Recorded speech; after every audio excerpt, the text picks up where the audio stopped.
It happened on the lush Hawaiian island of Maui and leveled homes and businesses in the town of Lahaina.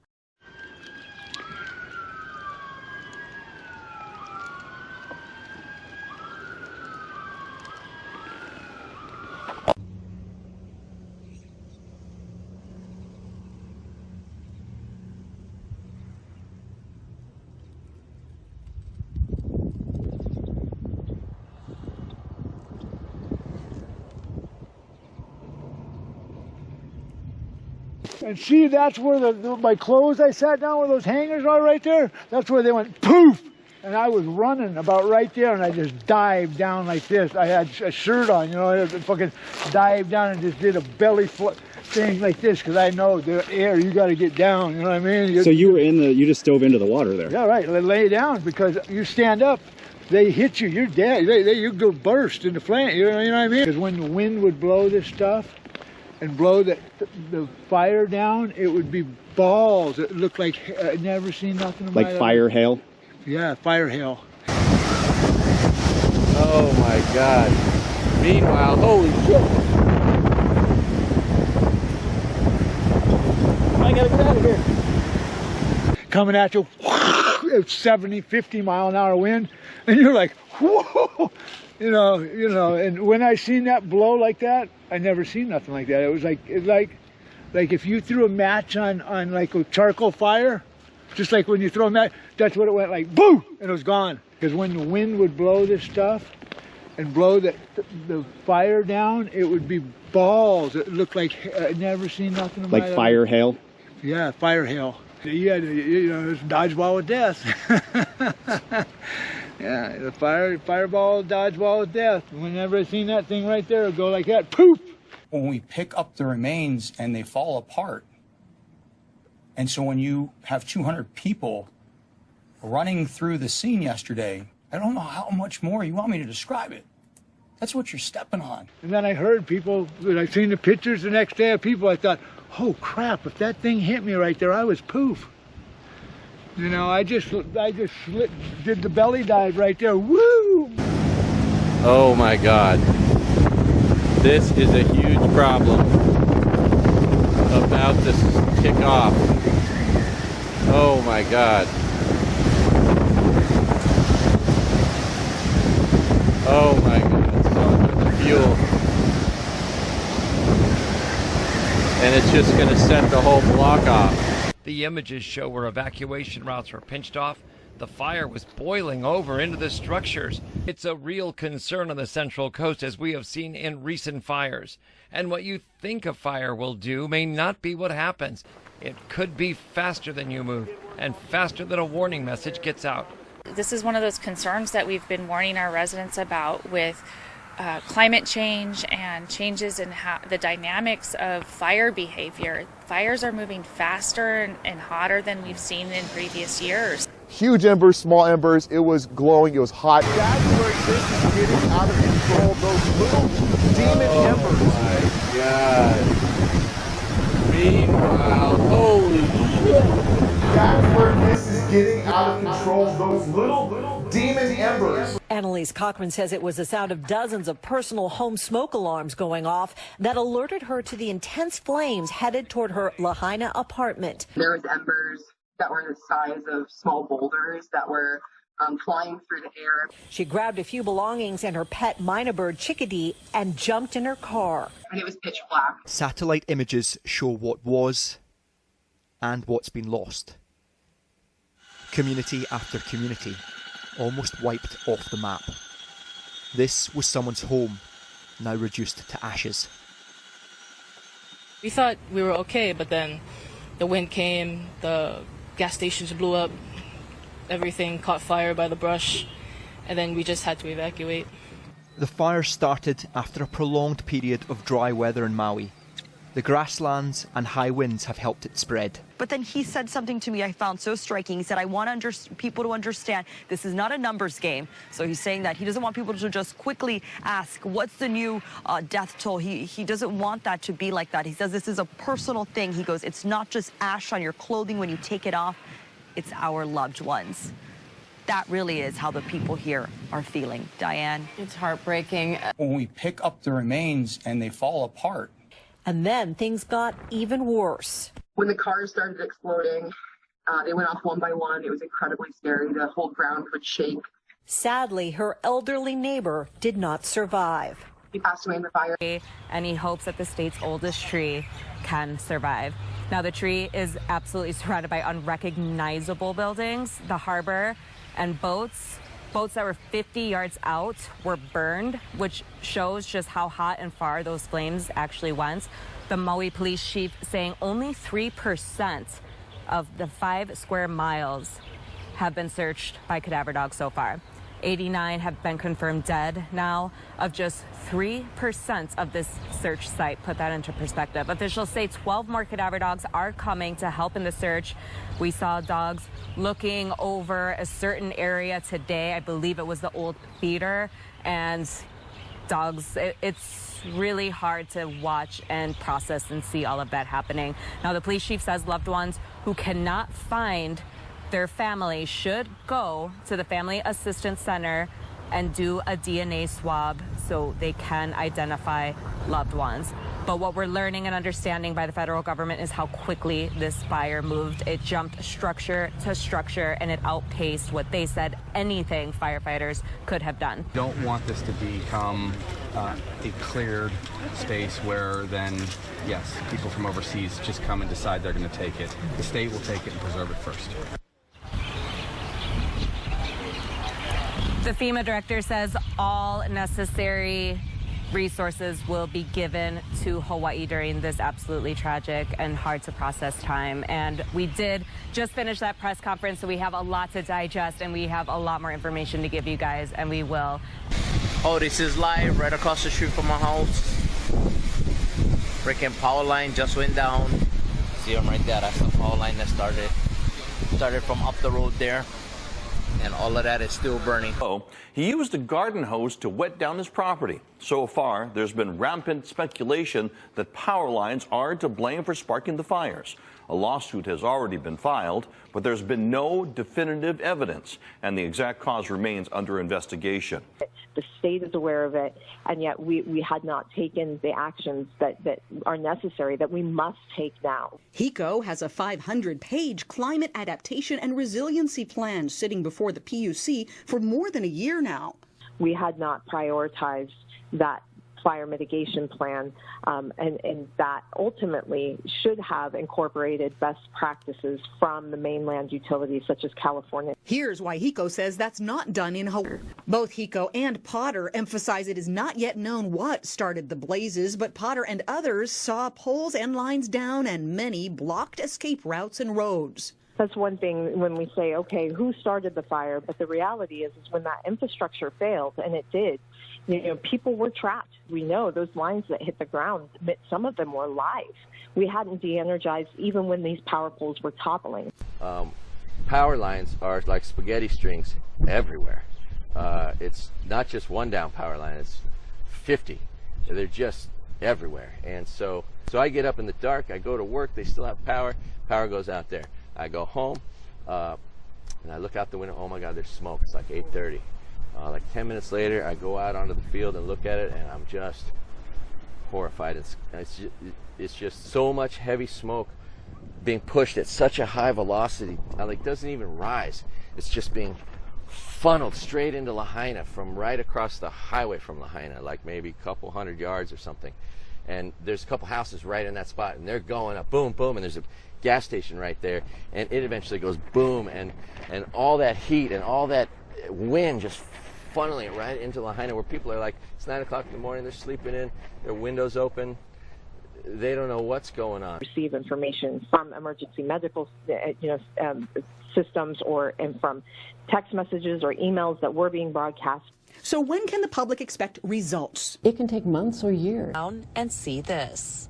This is all that's left of Kamas Ohana's family home in Wahikuli. Will help the city rebuild, but it will take years. Among the few survivors that will link old to new is the town's sprawling 150-year-old banyan tree. badly burned but unbowed. And everything's dark, so I look to my left, and I'm literally right next to this car where this grandmother is yelling for help.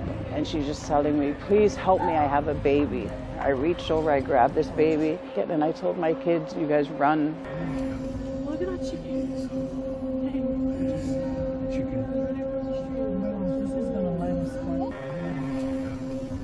Look at that chicken.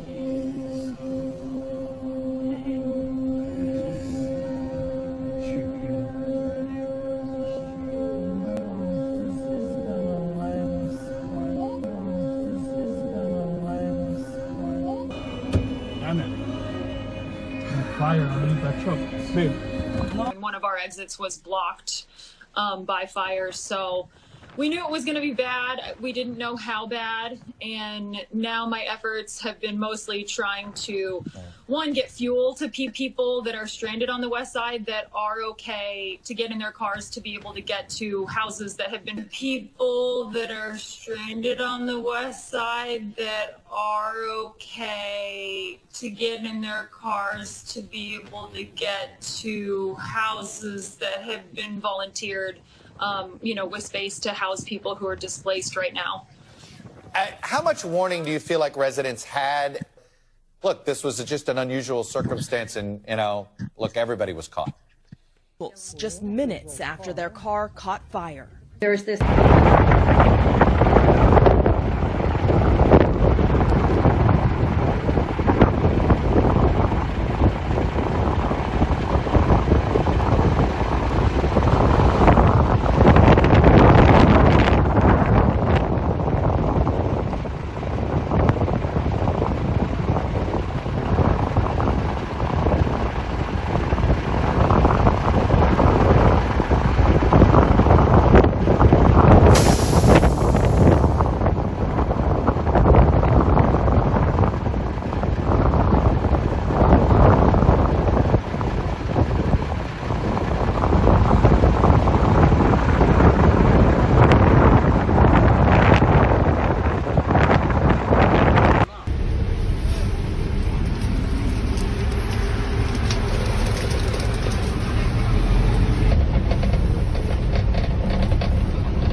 So far, only a tiny fraction of the worst hit area has been searched for bodies. More than 2,200 structures, homes and businesses have been damaged or destroyed. Recovery crews continue to comb through the charred ruins, and hundreds of people remain unaccounted for. Blaze, as the entire island is battling ideal conditions right now for wildfires. What we know about this tragedy is already unbearable. Nearly 100 dead, more than 2,000 homes and buildings destroyed. But we are still so far from understanding the full toll, and we'll explain why tonight. This is the overhead view of the sweeping devastation in Lahaina. We now know that only 3% of those homes have been checked for bodies. Just next to where we're broadcasting tonight, we have 2 cars incinerated by the wildfires. That right there was a Tesla. You can see what's left of the front row seats. In the distance, that was a lush green hill, now scorched to its core. It shows the power of these wildfires. With flames engulfing houses all around him, Spud Spelnick jumped into the water to escape. Laurenti took videos of the fires raging from her hotel balcony. Bright orange flames, thick black plumes of smoke billowing into the night sky.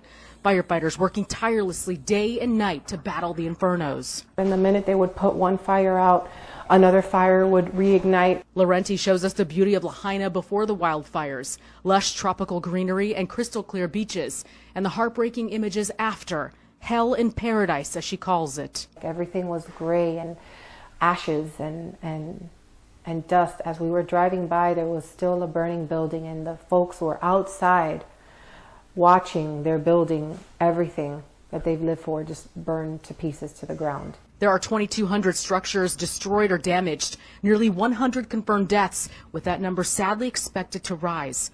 Laurenti made it home days after the fire. Two of her fellow firefighters were battling the raging inferno. And they watched their homes burn as they fought for the other homes in the neighborhood.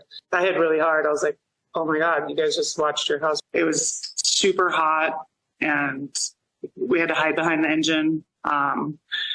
You know, a house would flash over and it'd just be like, it would just be a big black cloud coming at you. And it was like, oh, yeah, I'd never experienced anything like that. So for me personally, and so I thought a few times, I was like, oh, here we go. What am I going to, nope, this isn't it. Kohler and her Ohana lost everything, her home, her surf school, her coffee shop. And there is concern about toxic fumes and debris. As frustration mounts, so do concerns over a toxic wasteland. Amid the grim search for bodies, authorities fear cancer-causing chemicals like asbestos and benzene are floating in the air and have melted into the ground. I don't know if it's ever going to be livable again. I don't know if we're going to, I mean, what's all this is like? Looks still smoldering. It's toxic, hazardous. Even boiled water in the surrounding area is unsafe to drink. An island paradise and a still unfolding disaster. As the fire swept through Lahaina, he said there was no place safe to come ashore to, so he and others spent hours in the water before eventually being rescued to survey the devastation firsthand. The vastness of this, it's incredible, and this is what you're going to see everywhere. News cameras followed FEMA teams on their search and recovery mission. He says he wants to ensure that the locals who have already lost so much aren't victimized again. Jessica Cartalia, CBS News, Maui. It was just 1 week ago today, wildfires tore across Maui. The destruction there is palpable. Charred vehicles and buildings line the streets. The ground still smoldering from these intense fires. The historic city of Lahaina was Hawaii's first capital, was one of the hardest hit areas. Yet as residents now grieve what once was, one thing remains: the aloha spirit. Communities coming together to lean on one another. Lahaina resident and retired United States Army Sergeant Keith Hunter joins us now. You mentioned your time fighting the fires in California. California, sadly, we know it's a place that wildfires are expected. It is part of what we expect in any given year. Hawaii is not that. This is a beautiful, lush paradise. How does it compare what you saw in California to what you saw unfold in Hawaii? It doesn't. It's uncomparable. I mean, just the swiftness of it. I mean, it's probably... This is sad. Even when the flames were right upon the homes of Lahaina, there was no evacuation warning. The town has 80 sirens, but all remain silent. There is grief here in Lahaina, but there is also anger. People criticising those early warning systems that were supposed to give them time to evacuate. As the search for bodies continues, a search for answers now begins. The governor of Hawaii has in part blamed global warming. That level of destruction in a fire hurricane, something new to us in this age of global warming, was the ultimate reason that so many people perished. That's what you're stepping on. There is little left of Lahaina. The fire consumed people's homes. Now toxins have contaminated the water supply of western Maui. Unsafe to drink it or even to wash with it. There is no electricity, no phone signal, and no sign of life. A whole town incinerated.